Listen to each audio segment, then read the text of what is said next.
Hello, my people. Today, let's talk about the UN resolution declaring transatlantic slavery and the enslavement of African people as a crime against humanity. Now, a few countries voted against and some countries abstained, majorly European countries. So why did America vote against this draft resolution at the UN? And why did Europe abstain? This will be the focus of my discussion today. So stay tuned until the end. Don't forget to smash the subscribe button so that this video can be pushed up by the algorithm and recommended to as many people as possible, especially Africans today. So let's get into it. The UN, the draft resolution was adopted by 123 countries. 52 countries, majorly European countries, abstained.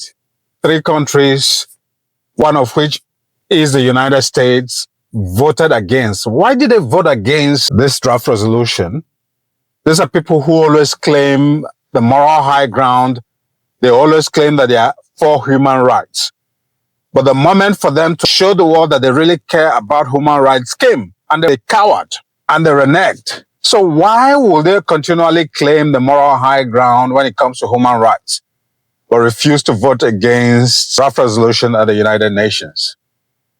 Well, I've always known, and if you go through my videos, the hypocrisy of the Western nations is not only mind-boggling, it is disturbing.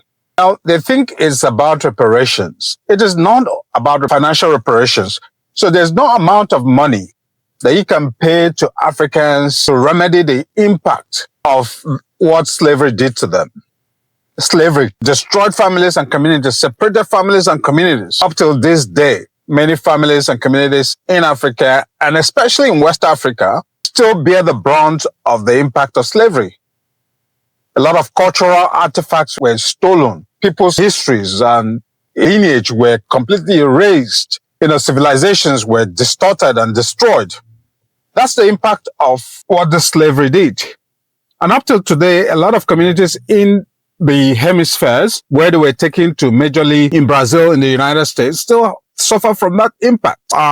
Wealth gap is still great in the United States among African American communities, especially the descendants. I'm not talking about this latest wave of African immigrants. I'm talking about the descendants of the slaves are still bearing the brunt of what slavery did to them. Housing, a disparity between an average white person who is a beneficiary of that slave trade versus an African who is a victim of it. The disparity between the wealth gap, education, housing, employment inequality, and all whatnot are some of the impacts of slave trade. If you go to Brazil, a lot of those African communities are still suffering the impact.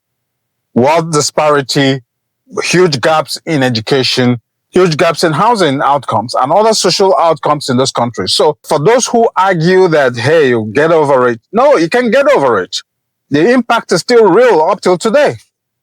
So you can't tell people to get over it. It's not over until this thing is recognized and countries begin to remediate or take remedial actions to stem the impact of the slavery. Now, how many countries actually, and why did those countries abstain?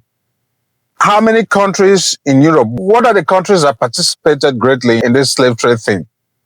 Portugal and Brazil were the biggest slave traders. About 3 million people were trafficked out of Africa by Portugal, mainly to Brazil and some of those colonies in the Americas. Then you have countries like Britain, Spain, the Netherlands, even Germany, participating in one form or the other.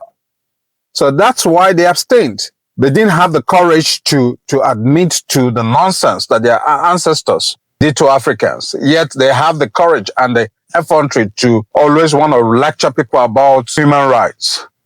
These people should not be listened to. These people should be disregarded when they talk about human rights in different places around the world. They have no moral standing to talk about human rights. No. The United States is also one of the biggest participants in slavery. And so when they vote against slavery, what moral ground do they have to condemn other people for slavery? The atrocities these people meted on Africans, the inhumane treatment, the sexual and physical violence meted against these people, including raping African women that were enslaved, using them for medical research without anesthesia. Operations were conducted on them live without any form of anesthesia. This is how brutal these people were with slave trade. And now the time of reckoning has come, and it will always come. Let's not forget what happened to one of the Belgian folks that participated in killing Patrice Lumumba. He's about 90-something years old, and he's facing trials. So for those who are willfully participating in war crimes and crimes against humanity, whether in Gaza or in Iran, I advise you to think twice, because the day of reckoning will come, and you'll pay dearly and dearly for your actions. Let me know what you think in the comment section below. Like, share, comments, and subscribe to this channel for more. Thank you, and see you in the next video. Bye-bye. Thanks for watching. Subscribe to this channel for more.